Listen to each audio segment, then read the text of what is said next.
Assalamualaikum warahmatullahi wabarakatuh. Sebelumnya perkenalkan nama saya Aisyah Nabila Biliana dengan NPM 016011250114. Di sini saya akan menjelaskan tentang analisis Moyers pada mixed dentition. Jadi, apa itu analisis Moyers? Analisis Moyers merupakan metode prediksi ruang pada fase gigi campuran. Tujuannya adalah untuk memprediksi lebar dari mesiodistal gigi caninus dan premolar permanen yang belum tumbuh. Dan metode ini sangat populer secara klinis karena tidak memerlukan fotoronsen atau radiografi, sehingga aman dari paparan radiasi.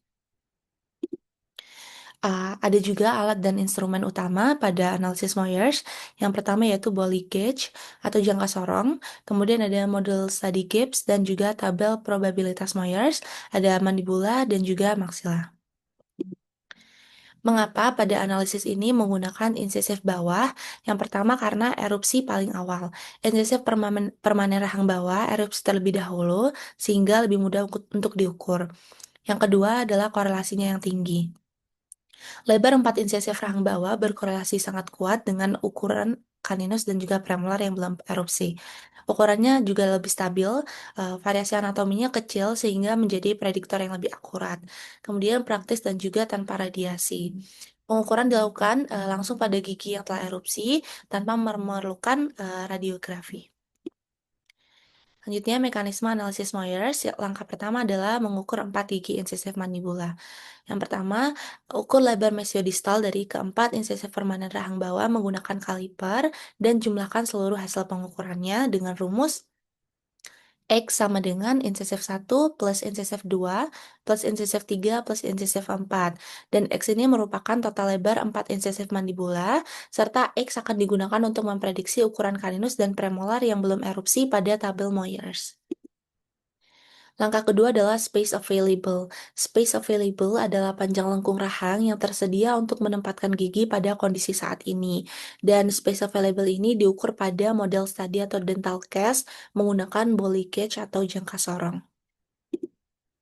Pada pengukuran space available rahang bawah, lengkung mandibula akan dibagi menjadi 4 segmen, yaitu A, B, C, dan D.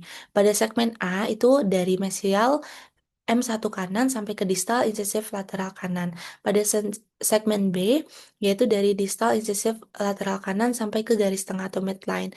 Dan segmen C dari garis tengah sampai ke distal insisif lateral kiri. Dan segmen D dari distal insisif lateral kiri sampai ke mesial M1 kiri. Level probabilitas 75%. Analisis Moyers ini menggunakan tabel probabilitas 5-95% berdasarkan regresi linier dan bukanlah satu angka yang pasti. Tingkat probabilitas menunjukkan tingkat keyakinan dalam memprediksi ukuran caninus dan premolar 1 dan premolar 2 yang belum erupsi. Selanjutnya adalah prediksi ruang mandibula. Untuk memprediksi ruang mandibula, yang pertama adalah hitunglah jumlah lebar mesiodistal 4 insisif permanen mandibula. Kemudian pilihlah tabel mandibula pada persentil 75%. Cari nilai jumlah lebar insisif pada kolom sebelah kiri dan baca nilai pada baris yang sama di kolom 75%. Nilai tersebut merupakan prediksi total lebar satu caninus dan 2 premolar pada satu kuadran mandibula.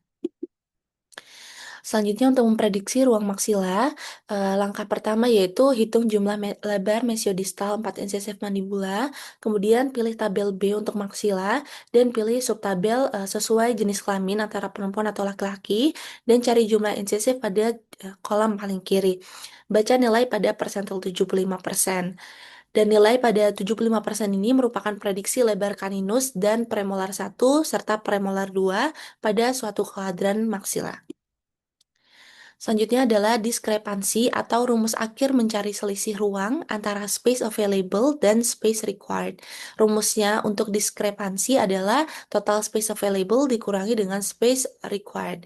Space available ini merupakan panjang lengkung rahang yang tersedia, dapat diukur dari mesial molar pertama permanen kanan hingga ke kiri.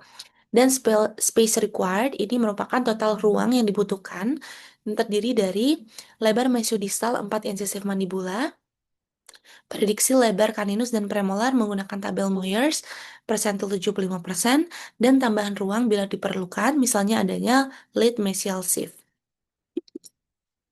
Untuk interpretasi hasil dari analisis, apabila SA lebih dari SR atau positif, artinya terdapat kelebihan ruang atau spacing sehingga resiko crowding rendah. Kemudian apabila SA mendekati dengan SR, artinya ruang cukup seimbang atau kondisi relatif ideal tetapi tetap perlu observasi pertumbuhan.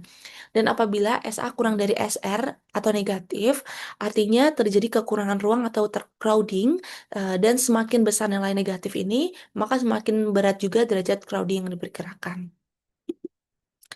Yang terakhir adalah rumus Tanaka-Johnson atau alternatif dari analisis Moyers. Metode ini digunakan untuk memprediksi ukuran kaninus dan premolar permanen yang belum erupsi pada fase gigi campuran atau max dentition tanpa menggunakan tabel Moyers. Rumusnya adalah misalkan X adalah jumlah lebar dari mesiodistal 4 incisif permanen mandibula. Untuk penghitungan mandibula adalah X dibagi 2, kemudian ditambah dengan 10,5 mm. Dan untuk maksila, X dibagi 2, kemudian ditambah dengan 11,0 mm. Kelebihan dari metode ini adalah tidak memerlukan tabel Moyers, cepat dan mudah digunakan, serta tidak memerlukan pemeriksaan radiografi. Mungkin sekian yang dapat saya sampaikan. Terima kasih. Wassalamualaikum warahmatullahi wabarakatuh.